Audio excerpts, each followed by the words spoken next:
My name is Tyler David, and you're watching Field of Dreams on ACTN.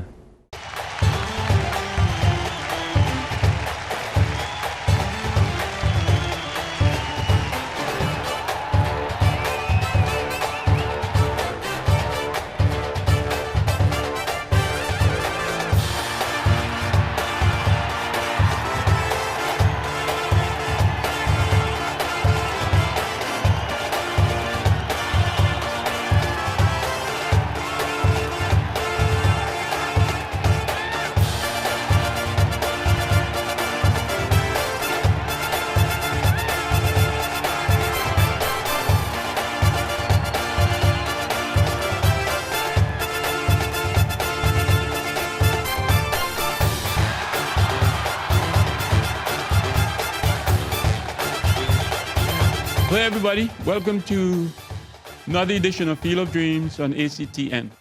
I'm Steve David, and I'm your host. Today, I have with me three panel members who's going to assist me in talking about the women. We'll do a review of the women Olympic qualifying tournament, and also we're going to do a review of the Men Nations League tournament. Sit back, relax, we bring it to you, viewers. Let me introduce the panel. I've got Alvin Henderson. Welcome to the set, Alvin. Always a pleasure to be here. And we have a guest host, not guest host, guest to our panel, and that's Linda Bramble Thompson. Welcome to the set, Linda. Thank you very much, and it's always my pleasure to be here. And we also have smooth as silk, Larry Joseph. Welcome to the set, Larry. Yeah, I'm Steve. I appreciate it. All right, guys, thank you for being here. As you know, we didn't do very well in both tournaments. And let's talk about the women first, because I had high hopes with the women, and I'm real disappointed and I'm real hurt to what went down. So I will start by saying, was that us or was that Memorex? Was that really us? What do you think, Linda? Well, I was at the game between St. Kitts and Nevis and Trinidad and Tobago, and I was totally surprised because I expected much better from our team. When in the first half we were 3-0 down, I was really, really disappointed. And it's not to say that the team, St. Kitts and Nevis, did not play well. The team played much better than But which us. game was 3-0 down you're talking about? The St. Kitts We and played Nevis, a couple of games, yeah, right? We're talking St. about Kitts, St. Kitts all and in one Nevis, time. yeah. Yeah, okay. Yeah. And I was really surprised at the performance of our ladies, because usually we are one of the number one. And when I saw the grouping, I said, well, easy pickings for Trinidad and Tobago. And I was surprised at the performance. Let me hear what these fellas think about the game. Well, I always like to start from the beginning, and the beginning for football is always preparation. Right. And to tell you the honest truth, maybe because as Linda said, others felt that the Caribbean group that we were in was easy pickings for Trinidad and Tobago. Our preparation was less than adequate. But at least on this occasion, an effort was made to try and source players from the U.S. And a couple of camps were held in the U.S. to look at players and see if we could bring U.S. players, U.S.-born Trinidad players or U.S. players with a Trinidad passport into the team. In fact, when we came down to the final group, we had quite a number of U.S. players vying for selection on the final 20. And a number of them played in the tournament as well. What was disappointing was that this group, which was supposed to be an easy group, Aruba at first, we easily beat Aruba and Antigua. We were stymied by a well-prepared St. Kitts team, which also was doing similar to what we did by bringing in players from the U.S. as well. So people are preparing well for these tournaments. We did not have enough preparation time with the coaches to make our selection group play at a higher level. Let me hear from Larry, and after I want you to explain a little bit more, get deeper into why you think our preparation was that bad or wasn't good enough. Larry, what you think about it? Well, I am one that was not surprised by the final result in our last game, because piggybacking off the performances of the men's team and knowing the women's league in Trinidad is not at its best, I didn't expect that a national selection team would do as in the past and win all our games against what we consider to be weaker oppositions. So I was there for the Antigua game, was it? Yeah, I think that was their second game, was it? The second game. Right, I was there for their second game. And the Antigua team, you could see, was a bunch of girls who now learning to play the game. And I mean, we struggled against them. So I was not totally surprised in the last game against St. Kitts. I didn't see that game when I heard that we lost based on the game I saw previously. I wasn't impressed with our girls whatsoever. There were quite a few players who I thought were definitely not up to international quality. Right? Having said so, I knew that their preparation was very short as per normal, and they had to do things very quickly for the tournament. Right? But the final result with that loss did not surprise me at all. So, again, let's talk about preparation then. Because I really thought we did as much as we could do for this level of tournament, because this is not elite teams. This is really small teams.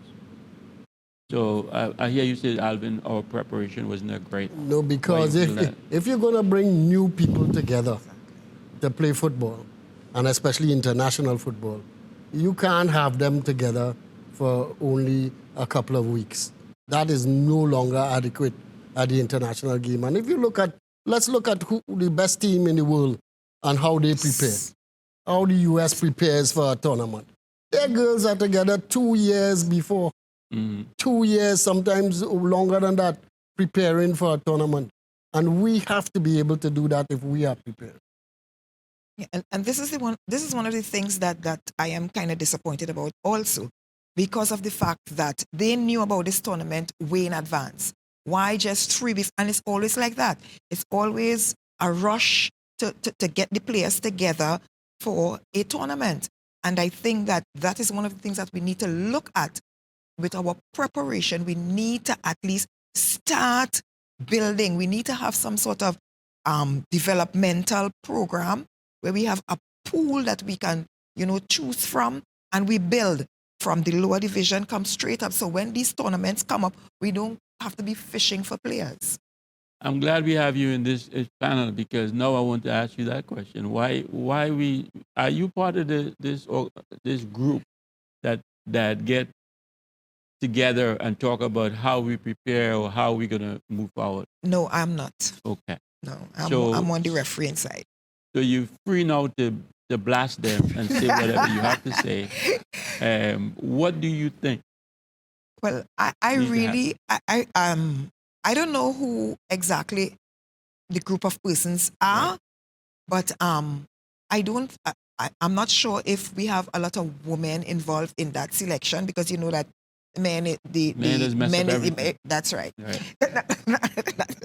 Right? But I think that proper planning needs to be put in place where we get the persons who are involved on the ground level with the girls searching for talent, and they sit down together and they work something out. Where we start at the grassroots level, let's say we have some primary school leagues going on, we have the SSFL league going on, right? We have the women's league, which, as Larry said, is not really, it's just for a little short period. We need to get the women more involved in various levels of competition, so at least they would be more prepared for a higher level. Larry has the solution to all our problems. So, Larry, we had Defoe and Marcel and those guys, and they did a lot of little, what you call it, groups in the U.S. where they went to different locations, and they do the combine, and they select. And I thought, wow, we're doing something. Especially outside, we had a lot. But the only thing I wasn't happy with is some of the local girls that we kept, the older ones. I thought it's time for us to give the younger people a chance. So, but I wasn't happy with that. But other than that, I thought we would do well. Well, as it turned out, regardless of the combines and whatever they did, the final product on the field on game day, it showed up in terms of the results. I don't want to be too critical of the coaching staff because they themselves inherited the team in for a very short period of time. Right. And it's really difficult, especially as the doc intimated, you're working with a lot of first-timers, right?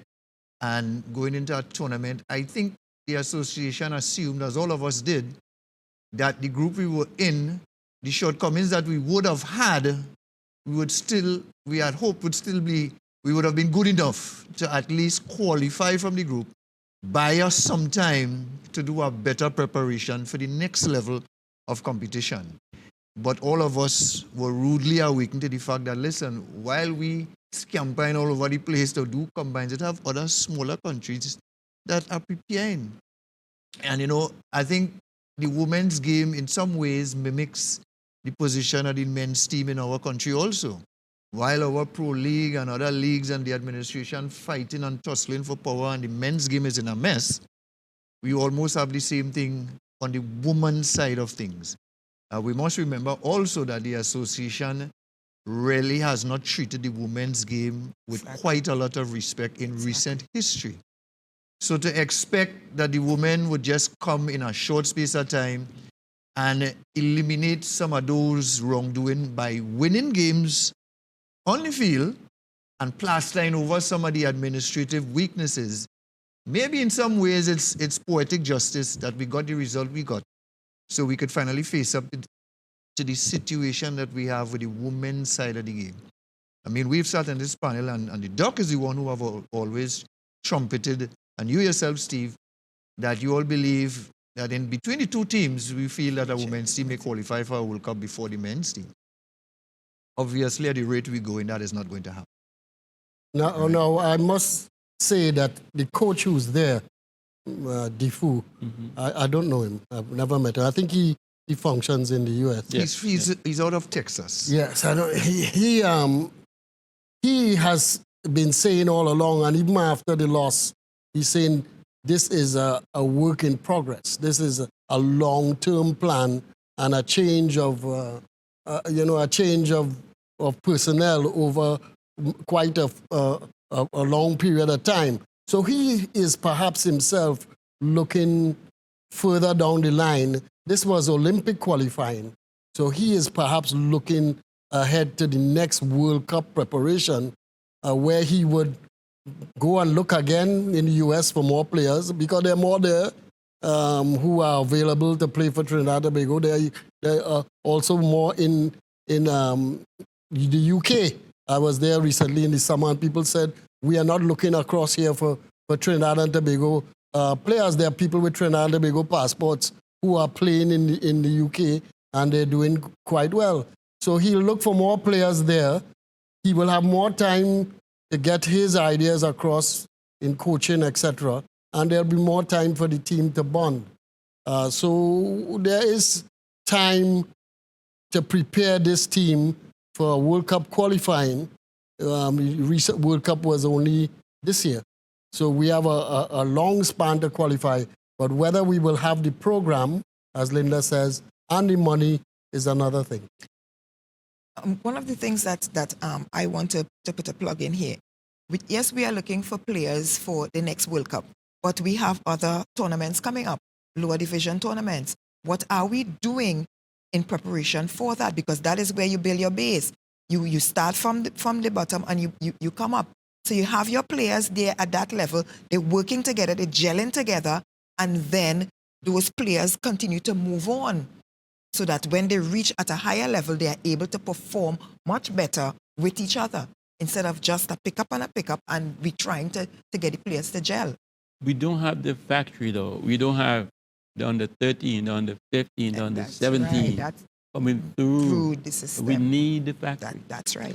Well, And we don't have the that. local women's game is not very well. It's not a strong level of football. I haven't seen too many primary school female games played at all in years. I haven't seen it. I've seen the boys at primary school level. I know you had to wait till you get to the secondary schools when you would see some secondary school female football. Based on just the highlights I see on the television, I mean, most of the girls look like they're first timer, and you just bring a team. The school just bring a team. And then the local game at the senior level under Wolf, right, is struggling. So that we have this huge dependence on foreign imports to staff our national team. And you will always run into problems as we're running into because of that scenario. There is no quick fix to any of our footballing program, both on the men and the female side. You know, unfortunately, people want, administrators want instant success because I suppose the pressures of the rapid intervals of competitions that come up. And so much is dependent on winning these games because it affects everything across your footballing spectrum. On administrative level, on a ranking level, on everything. Mm-hmm. So maybe proper preparation in our case, in Trinidad's case, is sacrifice at the feet of results. And unfortunately, it is not paying off because at the end of the day, on the field, when I look at the game itself, we are lacking in quality to get the results we want. I mean, it comes down to that to me. We are lacking in quality to get the results that we desire. We just don't have the quality. And I think that you mentioned about the secondary school league at the women's level. What usually happens, and what I'm seeing happening, because I have been a victim of that, because I have my school team, and sometimes you will have some good players, and then the so-called big schools will see your good players, and they take them and they go on with them. And then what hurts me a lot is that they will go to every single school and they will try to recruit all the best players. So you see one team of all the best players beating everybody by 30-something, 17, and so forth. That's no good for your and game. then they have a big pool of players, and some of the players who would have stayed in their little schools and get the experience, they don't get the opportunity to play, right? And I think that to win at all costs is killing the development of the local female football. I have to take a break now, but when we come back, based on your comment, I want us to continue more on that point, because for me, when all the big players go into one school, then the other players in the other schools get a chance, these players get a chance to play. And football to develop, you have to play the game. We'll be right back.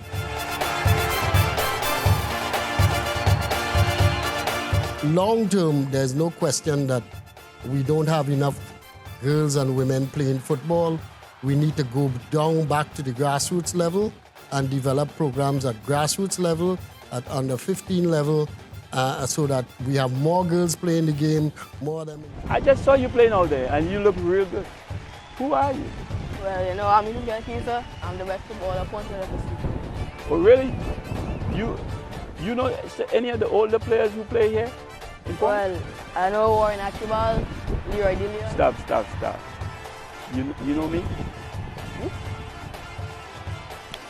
Boy, I was the best striker, the best forward that this country ever seen. Oh, Wilfred Kane. Boy, I'm Steve David, boy.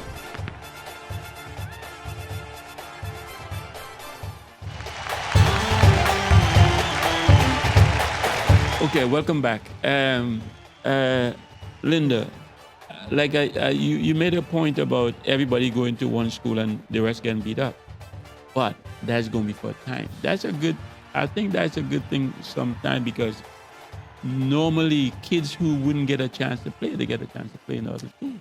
Yes. And they develop a little bit. Yes, they get a chance to play, but sometimes that and all kind of get them deferred from really wanting to play the game, because every time they think that they have to go and play this big school, And they get beat right? up. And they get beat up. Right now, my girls are getting beat up.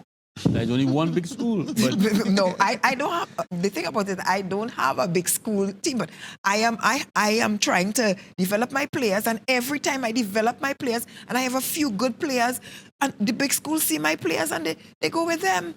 then you beat up the small school. That's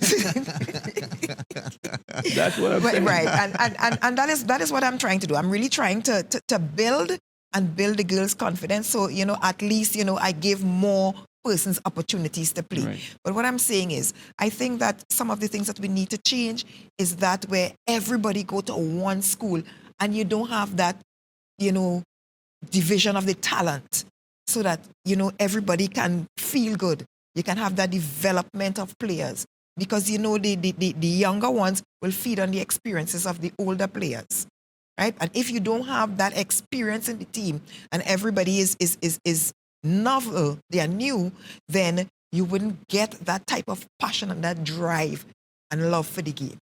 Okay, before I go off to the women topic, I want you guys to tell me, based on what you saw, let's give them some solutions. What do you think we need to do to get our women playing better, or to make something work for us in the next tournament, or forget about the next tournament and just try to build whatever? What do we need to do? I'll give you two solutions, short term and a long term. The short term solution is that we need the group that we just have, that DFU has put together, and he's bringing a few others. Let us get a number of games for them, and they could get very good games, not necessarily international games, in the U.S.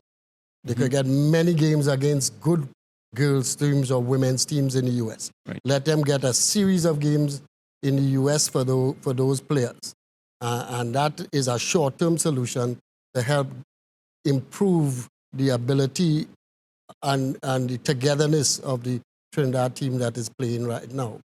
Long-term, there's no question that we don't have enough girls and women playing football. We need to go down back to the grassroots level and develop programs at grassroots level, at under 15 level, so that we have more girls playing the game, more of them interested in the game, and more of them coming to the elite presence in the future. So we don't have enough women playing the game. We need to try and entice them to play the game of football, a game that we all love. Right. Right, and that is one of the things we need the TTFA to invest in. That succession planning, you start from the bottom, you develop that women's developmental programs, put those things in place, as Dr. Henderson said, from the grassroots level, come right up, and you ensure that these girls get the opportunity to compete. You have competition, because training alone is not enough. They need to be exposed to that level of competition, so at least they'll be able to perform better when the time comes on the world stage. And there's absolutely no need for me to try to say over the same thing that has been said. Right. The solutions, we've mentioned it. They have been mentioned. But, Alvin, back when we were playing in the U.S., and we used to, as professional teams, we used to go to schools every day or twice a week, show them how to juggle, and those kids couldn't play at all. Did you think America would be like it is today? I had said, in fact, I think they're a little behind what I had predicted. I thought they would, within 15 years of when I was playing, I thought they'd be close to being the number 10 team in the world, 10 and above. I think they've fallen back a little bit. And now I think now that they have to reorient their whole program to get into more grassroots areas in the US to get the kind of quality that would give them the creative player that they're lacking. But the woman is the best in the world. And that is specifically due to what we've talked about on this program, right? Title IX. Title IX came into being when I was in the US at the time, and it gave boys and girls, men in colleges equal access to programs, monies, etc., for their programs in sport. Football, soccer was one of those that got a lot of attention, got a lot of money, and Title IX was responsible for propelling the women's game forward in the US in the early 70s. So we have to take kudos and credit for the US where they are today. So we would take some of that, right? Because we started, they didn't know how to kick the ball. And no, look at them. All right, so let's switch gear a little bit. Let's talk about the men. Oh, Lord. Somebody get me out of this. Go ahead before I start. Me, you want me to get you went Yes, and do Larry, all get us kind out of of thing this. for the Tell me American about the women men. game. Tell me Start back what. to play in Trinidad and to see if we can help the men's team. That's what we probably need to do. We need our what we need to do, start from the, crash everything and start from the ground up. What do we need to do, man? Come on. Well, that definitely would be a good long-term solution. But unfortunately, again, because results are so closely knitted to everything that a football association has to do now for the development of the game and the longevity of the game and for the players' future in terms of contracts and everything. You know, it's really difficult, especially in our local scenario here, where there seems to be a lack of financing, one, and two, some poor administration, you know, is putting us where we are right now. Okay? We are going to be judged, obviously, by the results on the field in any sport that we are affiliated. Football is still the main sport in Trinidad and Tobago. It's still close to people's heart. When we have poor results, as we've been having for the last couple of years, it affects the psyche of people, right? Negatively, of course, if you have a poor result. We are at a crossroads now in terms of the players, the team, the national senior team, and of course we have an election coming. So even at the administrative level, we are at the crossroads. We need some changes, and I said changes in not to do things that we haven't done before, you know. Maybe it's just to go back to do the things that we have stopped doing, right? Definitely the developmental side of things, we've discussed that in the show, in previous shows. That cannot be forgotten. There is no way, if you want to sustain or be successful and maintain at a senior level especially, that you don't have proper developmental programs coming through. That's your foundation of your house, right? And so we've got to revisit that vigorously. And we've mentioned some solutions as to some of the ways we could do that. In terms of the senior team, again, I have a problem with some of the quality of players that are coming through to the senior team. When you see them perform on the field, that is the most obvious thing to me, right? Against that backdrop, we have a coach who is a junior coach at the international level, so he's now getting his feet wet, right? Whether he's the best fit for us presently is debatable, but based on results, the answer has to be no, you know. So those are some of the things that we have got to look at, and we've got to look at it in a critical way and not be too sentimental about what the solution is. We've got to take the sentiment out of this whole scenario here, because none of us feels very, very happy or proud when we get the results on the field, and all of you guys jump on plane and travel regularly, and you go to most of the countries that we play against. I'm sure you don't raise your head too high going through the airport when you know you've just been beaten up. I know I struggle with it a lot of times, right? So we got to get the sentiment out of this thing and take a very sober and deliberate look at the solutions, and just let's get this thing done.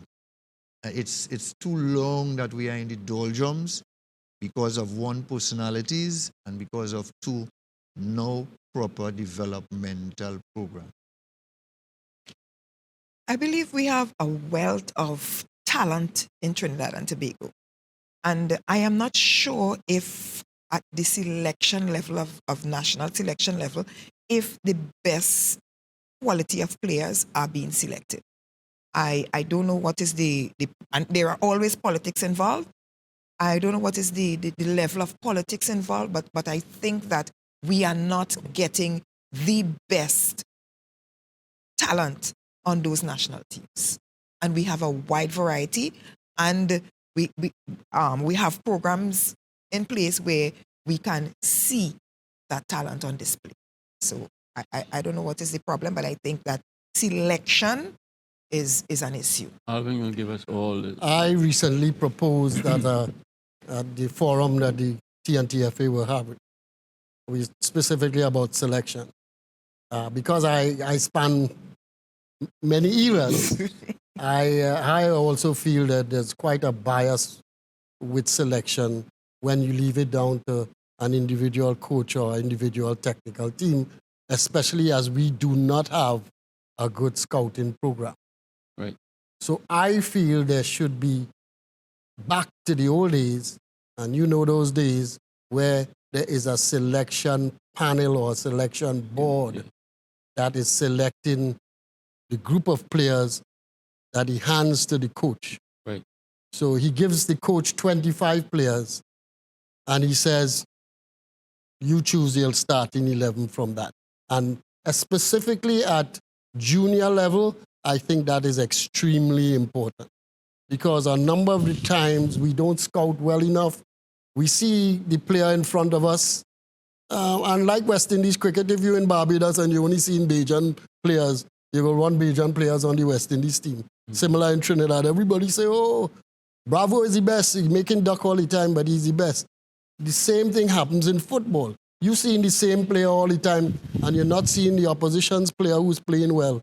A selection panel from across the country it won't totally eliminate all of it, but the selection panel will bring a number of people who may not have been seen or heard about into the sphere, and then the coach still has the ability to select his starting 11 and his starting team from there. Steve, I just need some clarity from what Doc is saying there.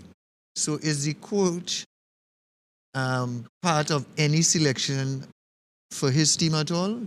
In addition to the selection panel giving him 20 players, is the coach empowered to select his own players? I think the coach should be part of the selection panel. So I just wanted to know where the coach was inside of that. In the old days, the coach was part of the selection panel. Okay, so I was just missing that, where the coach was. The coach and the captain. Right. I remember going back to a time when a team was being selected in Cara Park. And I was there that afternoon only because my father was refereeing a final game between the top players. And I was there. I probably was about 10 years old. And Pat Gomez, they had to call him off the field because he was the captain. He was our first choice, but they had to call him off the field because he had to sit down with the selection panel and choose with the others who we take into Guyana. And the selection panel was a group of 5, and I think the coach and the goalkeeper made it 6. Let me explain how that happened back in the day. Is you would have one from the east, one from south, one from central, one from deep south. That forms the group, the panel, selection panel they call them, the selected. And then, but what happened in that time was, if I'm from SFL, I'm rooting for my players, and you from the East, you're rooting for yours, which is okay, healthy discussion. But at the end of the day, they come up with the best group of players from each of the leagues together. because they see them in league games, they see them in North-South. Everybody kind of sees them as well, so they know. Now is nobody sees a guy in Guayagari. Nobody sees a guy in Port Thornton. Exactly. And so it's very difficult for the coach to bring these players together. Well, I mean, I think because how our local football is structured now is quite different to back in the day with you guys. Right. And so because we have the Pro League as the highest level of football, the thinking or the assumption is anything under the Pro League doesn't have the quality for national selection. So we will only look at the Pro League players for national selection. But that's wrong. So, well, right. So I'm just saying that's what happens now. Yes. So that eliminates what you guys are talking about, Right. what used to take place in the past. They had guys in second class. Yeah, but in Teams playing back in national. your day, we didn't have a pro league. So you had all the leagues playing against each other. Plus, in the leagues itself, you had interleague, and then, of course, you all had the North-South, which was so famous. So that everybody, if I was a spectator in South, I would have seen all the relevant players just if I only went to South games. Right. Because everybody would have visited, and as the case may be. You got it. You know. Yes. But now it's only the Pro League teams that play at different venues. So if you have anybody else who might be outstanding in the Super League or even in a community league or even in an inter-region, nobody sees them in terms of drawing the attention to any selectors about that person there. Right. So your selection pool is very limited because it just takes in these 10 or 12 Pro League teams.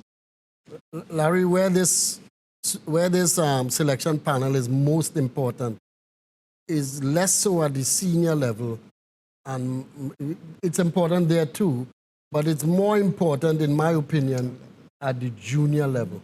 At the junior level, so that juniors, players all across the country don't get left out. And they could be, they could be logged into a computer with logistics and whatnot and follow throughout the years. That's easy to do. I'm hearing what you're saying, Doc, but I'm talking one about our present scenario. Yeah. And on the other hand, I'm also thinking about how we could migrate some of what you are saying that worked in the past to present, And it really comes down to, one, if the administration, whether this present one or after the election, is even interested in going that way. That's what I'm saying. Because that's an administrative decision that has to be taken, right? So hopefully they look at our show, and the doc is well respected in the football front, that they may at least discuss it. We need to take a break, but when we come back, I want us to talk about a little bit about the game, what we saw in the game, and what we think was good and what was not. Because we'll be right back after the short break.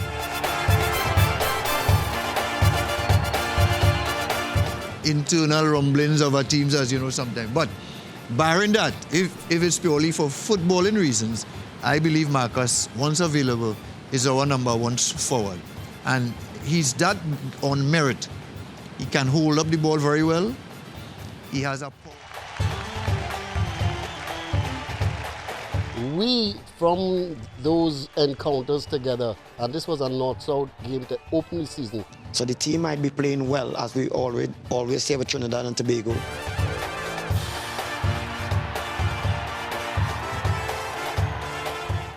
Futsal did that great for me. Okay, hey everybody. Welcome to another edition of Field of Dreams on ACTN. My name is Steve David. I'm your host.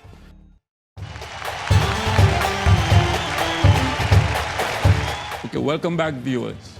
Okay, we get to the point where we need to talk about play, situations, players, coach, assistant coaches, everything, because it's a team. And we have too many deficiencies. And if you want me to start, I would start with Cyrus. Because I said many, many times that you defend him, Alvin, and I said, I think he's a liability for us all the time because he does great things. And his speed is what makes him catch up with his lack of experience and ability. But as a player in the head, I don't think he should be on our team. If you had told me that about 4 years ago, I might have given you a hearing. But Cyrus, in my mind, did improve from as a defender going forward there. And he got a contract abroad. In fact, I drank more than one. And other people were interested in him. And not only got a contract, was able to maintain his contract and get another. Where Cyrus has fallen down recently, his recent form has not been good. Just like Bato's recent form has dipped, and Bato was consistently good 2 and 3 years ago, very good up until last year. But in this year, Bato has not played well as we know he could play. Because I think Bato is one of the best players Trinidad has had in a long time. Where the problem is with Cyrus as you see it, and Trinidad as I see it, I look at defense as a team problem. And I think that is where we are falling down with Trinidad and Tobago's defense. We are not defending as a team well. You know, because even in the best of teams, I'm a Liverpool supporter. And Liverpool supporters defenders make mistakes. But we have a great Liverpool defender, Van Dijk, who's sweeping up the mistakes. So what I'm saying is, if you have good team defense where people are covering for each other's mistakes, you're going to have a better form of defending, and individual mistakes like the ones that Cyrus made in the last Honduras game would not be exposed. First goal, the player picks up the ball, and I immediately say to my partner, a friend who was sitting next to me, he's not close enough to the man. He's not close, the man is going to turn on him. The fella turns on him in the box. When someone turns on you in the box, you're less reluctant to stick in a tackle. Takes him to the byline and pulls back a ball to a free Honduras player. Nobody's marking him. So you're going to blame Cyrus for the fact that he allowed the man to turn, but what about the man who kicked the ball inside the goal? Well, you have 4 descriptions at Cyrus, you know. So go ahead, that's one. Because I'm telling you. No, I'm saying he made the mistake, but the team didn't cover up for his mistakes. I got you. What about our 3? Late in the game, Trinidad is pressing to try and come back. The score is 1-0. I'm there watching the game. And I'm saying, we're going to be exposed because I know the Honduras team and this fella, Ellis, I've been watching him for the last 3 years.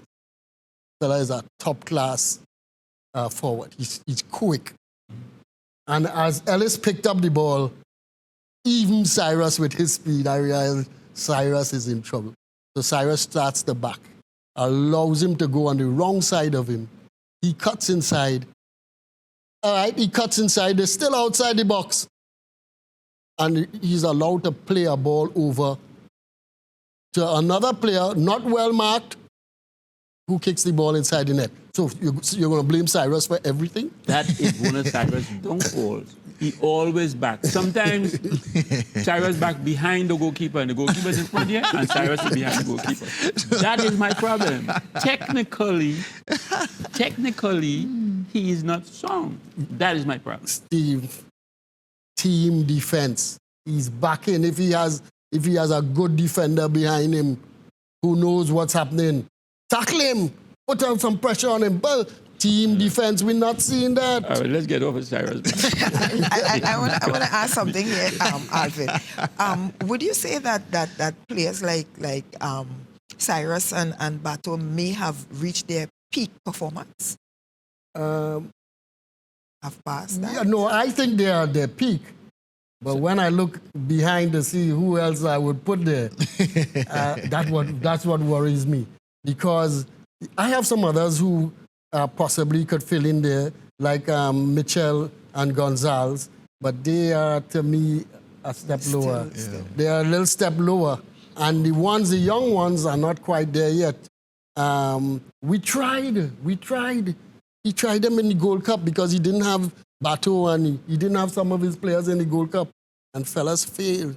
Even you remember how we talked about Michael Williams and Alvin and Alvin Jones. Alvin Jones seemingly has improved a little bit in his defensive covering now. Yeah, he has. But Michael Williams is up and down. One game is good, one game is bad. Aubrey David, decent defender in wide positions, not so good in central defensive positions. So that is where we run into problem. No. So our defense, and which is supposedly the best part of our team, is a team defense. But I think what has made our defense, the scores look decent, is a great goalkeeper. Marvin Phillip, in my opinion, in the last 5 games.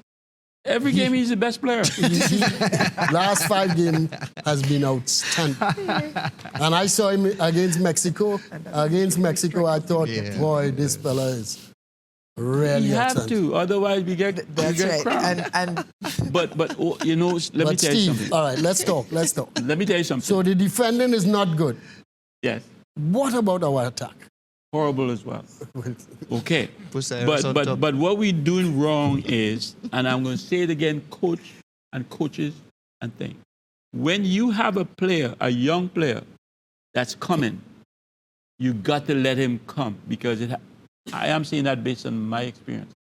When I hit the scene, they just open up the gates for me to go, and I keep going. But anytime you put a barrier in front of him, and he has to sit on the bench and wait, you're killing him. I'm only saying that based on how it was for me. When they left, they keep pushing, and I keep going.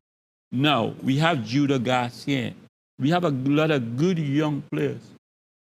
If they open the gates for these players, they're going to do well. But the coach doesn't want to put them on because he's looking for victory and he thinks they're too young, but they're not too young. Right. In recent times, let's talk about Judah Garcia. In recent times, the coach has played Judah Garcia in St. Vincent. He played him in Mexico. True, he didn't start him, but he played him in Mexico. He didn't think he deserved to be on the field against Honduras because he thought he had better players, but he has given him some exposure. In recent times, I thought the spot that has been delayed too long has been the left wing back spot. Keston Julian finally got a chance after 2 years of waiting. And he played against Venezuela. He played Venezuela recently, his first start. He's been traveling with the team for 2 years. And now has gotten his first start. So it's not that he has not introduced new players. He's introduced Telfer, who everybody thought, oh gosh, Telfer is a boss. Telfer against Honduras looked very poor and should have been taken off at halftime, in my opinion. He just wasn't there. He waited too long to take him off in the second half afterward. And Carr, the center forward, in my opinion, is not quite up yet to the standard of a Trinidad and Tobago center forward. I don't see him above a Marcus Joseph. That's right. In that spot. Yep. Marcus, in my opinion, right now, is our best number forward. 9. Yes, for sure.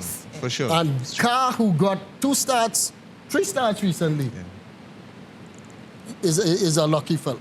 And I will let Linda and Larry come in, and also they kept they harnessed Marcus so long. Marcus was, to me, was a better player 2 or 3 years ago. They didn't even know. But they harnessed him so long. Now he's getting an opportunity to show what he can do. Let me hear you guys. Well, you know, Steve, when it comes to selection of players for a national or any team, it really comes down to the sentiments of the coach, right? I agree that in terms of the striking position, I feel the best local striker we have is Marcus. I firmly believe that, right? And I believe that once available, he should be selected. Because what I'm seeing playing in our striking position is not an upgrade from Marcus, in my estimation. So I don't know what goes on that prevents him. Sometimes we don't know the internal rumblings of our teams, as you know, sometimes. But barring that, if it's purely for footballing reasons, I believe Marcus, once available, is our number one forward. And he's that on merit. He can hold up the ball very well. He has a powerful shot, and he knows where the goal is, as is evidenced by the fact that he has scored the most goals in the local league for the past 2 years. He's over into India. People might say India, but then if you look around the national team, all the other players are playing in nondescript leagues. But the fact is, you could only perform against what's in front of you. So he's gone there, and he's continued to find the net. And if you find the net on a regular basis, your confidence as a striker, as you would know, Steve, is sky high. Even if you play at a higher level when you come to the national team, your confidence is there. So that's how the striking level. Preparations done with the team members before a tournament, because you spoke about some players getting the opportunity who has been held down for a long time, and then they don't go out there and perform well. Well, we've never had a consistent psychological person there since well, as far as I know, since Gary Cummins. We've had intermittent people, psychologists coming to work with the teams over the years at tournaments especially. But having not been an integral part of the technical committee now, I don't even know if there's one now. I don't know what the psychological preparation is now, and a lot of that falls on the coach. The coach is doing a lot of that psychological preparation of these players as they go into major tournaments, the Gold Cup, the Nations League, etc. And because for me, I believe that mental preparation is one of the key to success, because having that, being mentally prepared, you are able to go out there and do what it is, have that confidence in yourself that you can do the job. Because that world stage is a big stage, and as old as you are, you get stage fright. So if you are not properly mentally prepared, then you may not be able to perform at the level that is expected of you. One of the things that always prepares players, and I have a little simple formula that I feel is good for international football. That if you're coming around to a World Cup qualifying year, you should have at least 10 caps under your belt. All right? The time that you get the most caps is things like tournaments like the Gold Cup and the Nations League, where, look, for instance, we've had 4 games. More than that, we've had 6 games in a short period of time. So anybody going into a World Cup qualifying period should not be a 1 and 2 cap person, because that preparation is not enough. He has to be at least 10 caps under his belt so that he knows the lay of the land and is mentally prepared to be an international footballer. Well, going back to the senior team, I know, Steve, you want to drop Cyrus today, But Cyrus has over close to 90 senior caps for Trinidad and Tobago. So Cyrus is a very experienced international footballer. That doesn't say too much for him in terms of the mistake that he's made in the last 3 games, the Mexico game and the Honduras game, right? But when I look around world football, I see even the greatest defenders make mistakes, just as I see top goal scorers miss easy goals. It's just because our results with the senior teams has been so abysmal that Cyrus's mistakes are magnified, because he is one, in our present back four, he's the most experienced defender. So let's go back to that Honduras game in the second half, as you all were going over his mistakes. those 2 goals really came from his mistakes. And for somebody of his experience, he should not have made it. I agree with the doc that he should have more support. But in my mind, I thought when I saw the scenarios developing, that I had enough confidence as a supporter that Cyrus would snuff it out because of his experience. And he did not do that.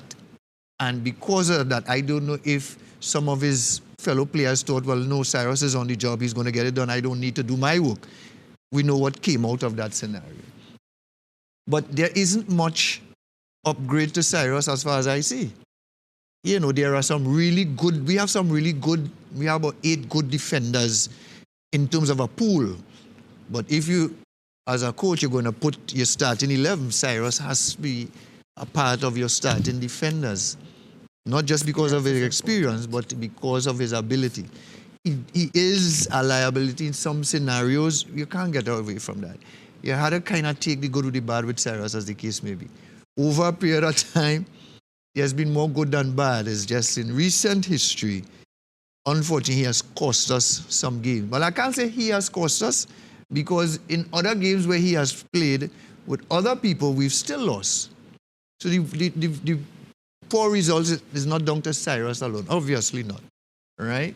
So I think because our players are not playing at the top level, we've discussed that on this show, does take away from the lack of quality when we hit the international stage. That's something we need to look at.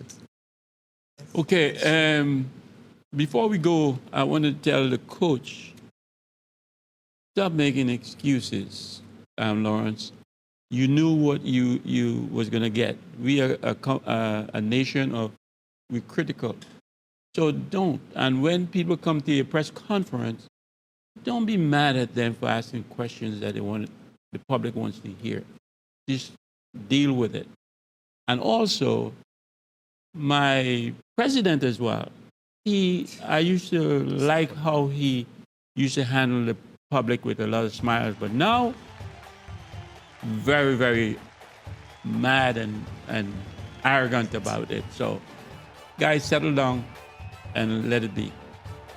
Thank you for viewers for tuning in. Thank you, ACTN, for giving us the opportunity. Thank you, panel, for being here. Appreciate you. Don't forget, we have a Facebook page. You can check us out. And we do have an email address, fieldofdreamstt@gmail.com. You can drop us a line. Show is ended. Go in peace. My name is Steve David. Good night.